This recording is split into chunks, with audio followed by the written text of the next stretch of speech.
कार्रवाई नहीं होती है तो हम लोग यथ यात्रा लेकर के पूरे देश में भ्रमण करेंगे।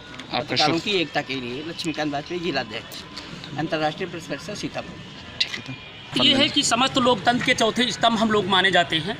जब पत्रकारों पर जब आए जाती है तो कोई सुनने वाला नहीं होता है, बल्कि उनके खिलाफ एक झूठी तहरीर ले लिया जाता है और मुकदमा दर्ज करके और पत्रकार का शोषण किया जाता है। यही इसी प्रकार के मामले हमारे सामने उजागर हुए हैं। तमाम जनपदों में पत्रकारों पर लगातार मुकदमा दर्ज हो रहे हैं और इस बात को लेकर के हम लोग लगातार प्रशासन से ज्ञापन दिया।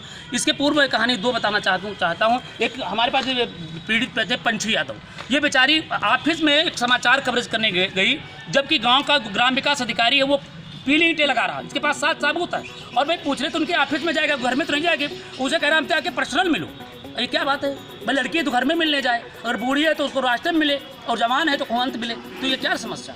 इस प्रकार के भ्रष्टाचार के खिलाफ जब ये समाचार कवरेज करें उसके साथ छेड़खानी करते हो, मारपीट करते हो। दूसरे एक सुनीता गौतम का एक वीडियो वायरल हुआ है, उसमें देखिए वो किस तरह रो रही है। अभी तक उसकी गिरफ्तारी नहीं हुआ, मुकदमा दर्ज और बल्कि उसके खिलाफ एक झूठी तहरीर लेकर के और मुकदमा दर्ज करने की बात कही जा रही है, जो बहुत ही गलत है, क्योंकि ये अजय कुमार के साथ सहयोगी सुनील अवस्थी की खास रिपोर्ट। जो पत्रकारों के जनपद सीतापुर में तमाम पत्रकार ऐसे हैं जिनके खिलाफ फर्जी वो लेके प्रार्थना पत्र पुलिस की सह पर उत्पीड़न होता है, क्योंकि चोर चोर मौसेरे भाई होते हैं। क्योंकि वो जब किसी खिलाफ छापते हैं तो पुलिस कहती है अच्छा एक एप्लीकेशन दो, हम उनको उत्पीड़न करेंगे। तो ये मामला है। इस बात को लेकर के आज हमने यहाँ पर सांकेतिक पहले रथ यात्रा की बात कही गई थी, तो सभी पत्रकारों ने कहा कि सर अभी नहीं करिए, क्योंकि इसके बाद हम लोग करते हैं और व्यापक तैयारी कर लेते हैं। तो इसलिए स्थगित करके रथ यात्रा न निकालते हुए हमने आज पुनः फिर जिला प्रशासन को ज्ञापन सौंपेंगे।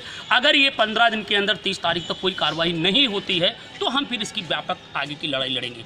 हमारी बात जो मांग है, पहली बात यह है कि जब एक नेता को, जो नेता होता है वो नेता को निकलने के लिए टोल फ्री होता है और हमारा पत्रकार दूसरे के लिए जाता है, भूखे पेट दौड़ के जाता है, दूसरे की समाचार कवरेज करो, चाहे जिलाधिकारी की हो, चाहे डीएम साहब की हो, चाहे एसपी साहब की हो, और चाहे मंत्री और चाहे प्रधानमंत्री की हो, हम लोग वहाँ कवरेज करने जाते हैं। पहली बात तो हम लोगों को टोल माफ़ नहीं, अगर क्यों नहीं माफ़, जो लोकतंत्र का चौथा स्तंभ है उसे माफ़ नहीं है, क्योंकि हम समाज क्या हम पैसा पाते हैं, नहीं पाते। समाचार कवरेज करने जाते क्या पैसा मिलता है, नहीं मिलता है।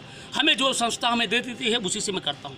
दूसरी बात, तीसरी बात, जब हमें अभी बहुत से जो देखते हैं कि उसमें 3 कैटेगरी बांट दें कि ये पोर्टल के हैं, ये अखबार के हैं और ये इलेक्ट्रॉनिक मीडिया। अरे भाई वो लोकतंत्र का चौथा स्तंभ है जी, चाहे होमगार्ड हो और चाहे सिपाही हो, वो एक नायक है, समाज की सेवा कर रहा है। इस तरह चाहे हमारा इलेक्ट्रॉनिक मीडिया का हो चाहे पोर्टल का, वो अगर मीडिया है, अब मान लीजिए बहुत बड़ा आदमी है तो अपना पोर्टल चला रहा है, छोटा आदमी पोर्टल चला रहा है, बड़ा आदमी इलेक्ट्रॉनिक चला रहा है, उससे बड़ा अखबार चला रहा है, माने इस प्रकार के कैटेगरी हो सकते हैं, मगर एक ही है वो मीडिया कर्मी है। इसलिए चाहे जौन मीडिया कर्मी हो उस सब की हक की लड़ाई है। दूसरी बात, हम लोगों की इस तरीके की मांगे हैं कि जो समाज हित में हो, और मैं शासन से मांग करूँगा, प्रशासन से मांग करूँगा। दूसरी बात, जब हम विद्यालय कवरेज करने जाते हैं, मास्टर साहब 11 बजे आ रहे हैं, कोई पूछने वाला नहीं जी, सीडीओ साहब पूछने वाले नहीं, क्योंकि पीले ईंटें लग रही हैं कि अव्वल लग रही हैं। ठीक, अगर हम पूछ रहे हैं कह रहे हैं हमारे विभाग से आदेश नहीं है, तुमको हम कैसे बैठ देंगे, या कैसे हम कवरेज कर रहे हो, यहाँ कवरेज कर रहे हो। ऐसे साथ आए दिन दुर्घटनाएं होती। अभी अस्पताल में चले जाओ तो देखिए, अगर 50 के नोट दे दो तो आप इंजेक्शन भी लग जाता है, और 50 ना दो तो लाली पीली 2 गोली देंगे, जाओ 3 दिन के बाद हम आप वापस ले आओ। अगर हमारे मीडिया कर्मी कभी कवरेज करने जाओ तो अस्पताल में अनुमति किससे लेके आओ?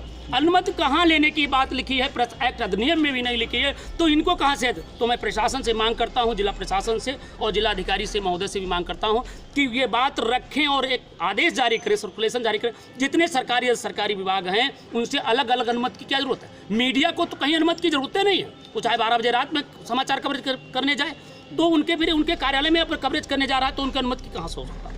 इसलिए एक आदेश जारी किया जाए जो पत्रकारों की सुरक्षा है। आपका शुभ?